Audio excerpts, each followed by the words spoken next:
We have some exciting news about a D.Va rework that is actually coming to Heroes of the Storm. D.Va, at the moment, appears to be in a bit of a weird position where the community as a whole doesn't seem to agree as to what her place is in the game. I personally like to use her as a bit of an off-tank, sort of bruiser-ish kind of hero, where I try to soak up as much damage as possible, prevent as much damage as possible with her defensive matrix, and then explode the mech, rinse and repeat, and stay alive for as long as possible.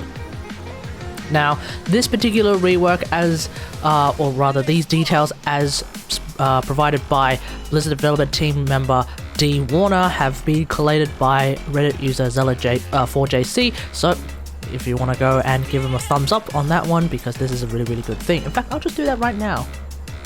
Boom! There you go. Cool. Now, these details are going to actually be looking more into that community concern, which is that D.Va doesn't exactly have a spot in the game, so let's have a look at those details. Alright, let's get into the first part of the D.Va rework response from D. Warner. This is of course an answer to a recent AMA. We're currently iterating on a D.Va rework that I'm personally very excited about.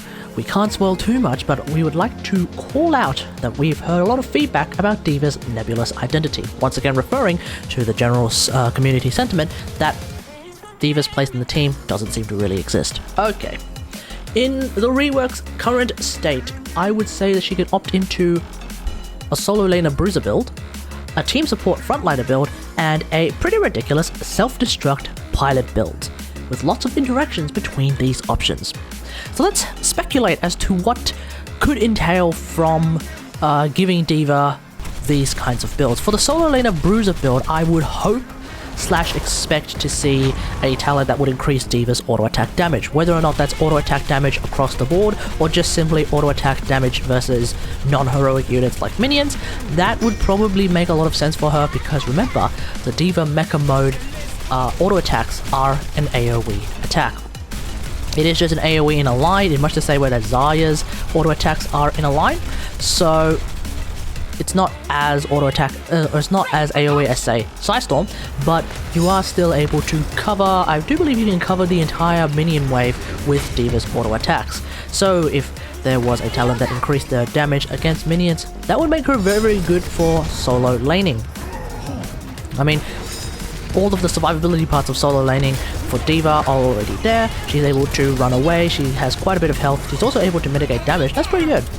In terms of being a bruiser as well, I would probably expect Hit the Nitrous to be buffed or moved to a different tier so that it doesn't compete with Rushdown. Personally, I don't use any other level 1 talent other than Rushdown. I just find it to be way too useful, especially for rotating between large maps. Or rather, rotating between lanes in large maps. I could definitely see people using pro moves, but those are the only two talents at level 1 that I could see people using. I don't know if I'll ever do a full video on a potential D.Va rework, because I haven't really put that much thought into it, but these would be some of the things that I would expect from a solo laner bruiser build. For a team support frontliner build, this would be more to do, at least in my opinion, with the W talents. The W being the defensive matrix talents, mean that for team support, one thing that you can definitely do as a support part of D.Va is to mitigate enemy damage. That way, when enemies try to shoot you with, let's say, Kael'thas's Pyroblast, you are able to reduce the damage by 75%. That's pretty huge, because remember, a Pyroblast these days is used to just basically instant delete some of the squishier heroes like Minga, Jimmy, or maybe not Jimmy, Vala, but if you're able to basically delete 3/4 of that damage, oh, that's pretty huge.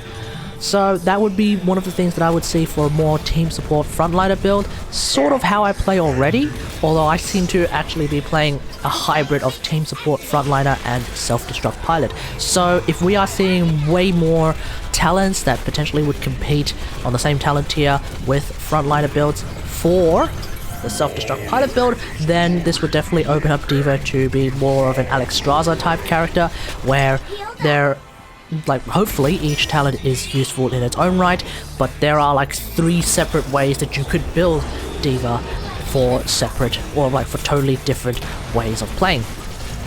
Although I suspect everyone will choose the self-destruct pilot build in much the same way that most people will choose the E into Dragon build for Alexstrasza, because, you know, it's fun, self-destruct pilot damage. That's going to be really, really interesting. In terms of a self-destruct pilot build, we'll talk about the pilot part in a second, because that's actually highlighted in the video. Well, not the video, that's going to be highlighted later on, as you can probably see. But definitely for the self-destruct, I don't know, maybe we'll see a talent which actually reduces the self-destruct damage, but also reduces the time it takes to self-destruct, because that's definitely one of the things that I am a little bit iffy about when it comes to self-destruct, which is that for all the damage that it does, it is so easy to escape the self-destruct range that you have to more or less use it as a zoning tool than a damage tool. If there is a talent that changes self-destruct to be less of a zoning tool and more just a damage tool, that could be really, really good. Now let's have a look at the next part of this response to the AMA. Alright, let's look at the next part of this response to the AMA.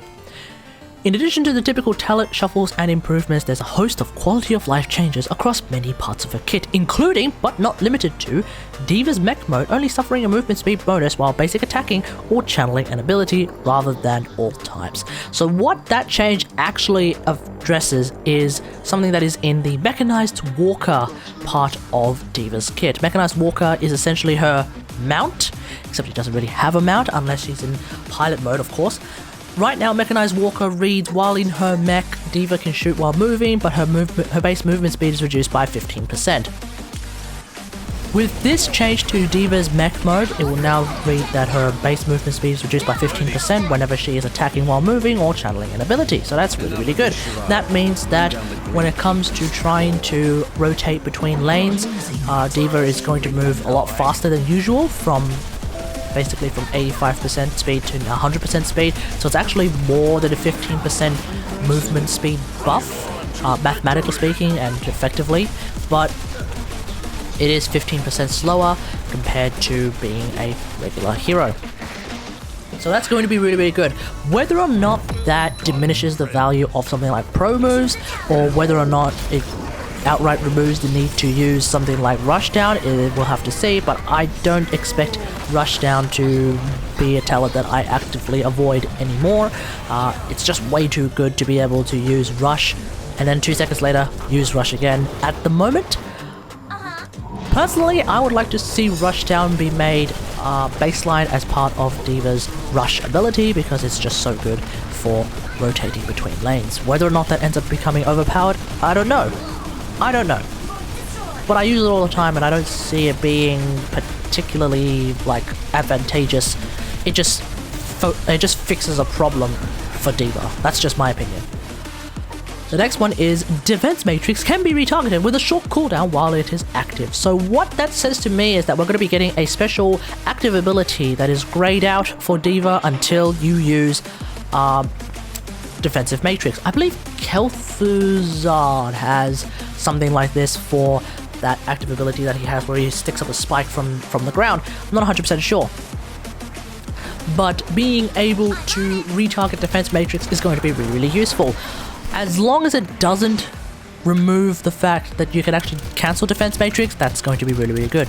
Right now, the reason why I would normally cancel the Defense Matrix is, let's say for example, I've used Defense Matrix, I've completely fucking missed, and now I just want to cancel it so that I can use my basic attacks at level, I believe it's 7, to just reduce the cooldown of my Defense Matrix. Yes, that is level 7, that is the Aggression Matrix talent that I always take, unless I accidentally make a mistake or the fucking AI piece of shit decides to take a different talent, in which case I would have to figure it out myself. But being able to cancel the Defensive Matrix, at least to me, is a very useful thing. Whether or not I need to do that anymore because I can actually retarget it, we'll see. But at the same time, if I don't cancel my Defensive Matrix, then that is a period of time where I am actually doing 0 damage. But I am, of course, reducing the damage of anyone who is caught in the Defensive Matrix. And finally, we have Big Shot, which is the second heroic, is now a baseline in pilot mode with readjusted stats to compensate. This is really, really important because this has been my primary concern about D.Va. D.Va, before level 10, is extremely weak. once you lose the mech, you are basically AFK for 45 seconds. You can probably go and do a siege camp, and that's it. If you try to go into any sort of combat, if you try to do any team fighting as Pilot D.Va before level 10, you're going to die. 100%. Before level 10, like not having big shot means that if you try to do anything even slightly aggressive and you end up losing your mech as a result, you're dead. And you can see that in my Arthur's video. But that's like, just having this as a baseline in pilot mode is, so good. That's such a good idea. And I have been saying that this should be part of the base kit for quite a while. Maybe not in a video, but definitely in discussions with my friends and other people that I play HOTS with. So it's really, really good that Big Shot is going to be a thing that is part of the base kit. Now, cooldown reduction part of core mech, which is, you know, getting the mech back, is currently 8 seconds with Big Shot. If this is going to be baseline, I expect Big Shot to have maybe 4 seconds instead of 8-second cooldown reduction. And then maybe later on at level 16 we will get that 8 seconds back as a level 16 power trip talent. We'll see. But definitely, definitely, this is super duper good, and I am really excited to see a D.Va that is able to not immediately die before level 10. What that also means is that once again we're getting a new heroic. Now, unlike the Tassadar video, we're not going to be discussing any potential D.Va heroics, because D.Va actually already has a heroic that is ready to go, and that is micro missiles. So micro missiles is an ability that D.Va already has in Overwatch. This is a new ability that came when everyone started to get different abilities. Hanzo went from scatter arrow to rapid fire arrow. I think there was like iteration number 5783 for Mercy. And in terms of her ultimate abilities, in terms of resurrection and all that jazz. Oh, and that's when she started to get that Caduceus flying thing where she could fly around and do a lot more healing. I believe at that point, D.Va got a new ability, because I think she only had like 2 abilities, which was absurd. And now she can shoot missiles. Now, keep in mind that D.Va is still a tanky bruiser hero, so I don't think this is going to be DPS missiles. What I am thinking this is going to end up being is it's going to actually end up being a ranged area of effect crowd control. Specifically a ranged area of effect stun. But not a long stun. Not like ETC stun. I'm thinking ranged area of effect 1 second stun. Or it's going to end up being micro stuns. I don't know. But the reason why I think about this is because in Warcraft 3, yeah, I'm going there. In Warcraft 3, there is a hero called the Tinker. And the Tinker has an ability where he shoots a bunch of missiles, shoots 3 missiles, and that stuns an area. So that is where I am getting this idea from. The Tinker uses his abilities, stuns some group of enemies, and then moves on. For those who are wondering, yes, the Tinker is meant to be Gazlowe, but the Gazlowe is not even remotely like a Tinker. Instead, Gazlowe's stun ability is his bomb mine thing that like takes 2 seconds to blow up. Micro missiles is going to be a lot better than that. So I'm pretty excited to see what micro missiles has. At the same time, it means people who use bunny hop get to use bunny hop without looking silly, and that's really, really good. Bunny hop by itself is actually pretty good. You become unstoppable, which basically means you're immune from ETC stuns, for example. You get to do quite a decent amount of damage, not a lot, but you do get to do quite a decent amount of damage, and you get to slow everyone who's around you, which is of course really good for anyone who has some form of executioner talent. So for example, Sylvanas would fucking love you if you're using bunny hop, because then you just slow everyone by 40% for 4 seconds, and she can do Titan Killer tier damage with her abilities. No, not her abilities, with her auto attacks. So that makes a D.Va Sylvanas combo pretty goddamn strong. Okay, so those are some of the ideas that may be coming with the D.Va rework. Whether or not this comes with the Tassadar rework, we'll just have to wait and see. Although if it does, that's going to be a wonderful time for me. Maybe not as wonderful time for everyone else, but we'll see. We'll see. Keep in mind that some of these changes are pending. They may end up changing themselves, so we might not see, for example, I don't know, the movement speed thing, although I think we will see that. We're probably going to be seeing, though, the big shot baseline idea, and that's going to be really good for D.Va, so I'm really excited for that. Let me know what you think about all of these changes, as well as what other changes you would like to see for D.Va with her upcoming rework. Otherwise, if you like this video, hit that like button, subscribe for more Heroes of the Storm action, and until next time, I will see you guys later. Thanks for watching. Get good or get wrecked. Bye!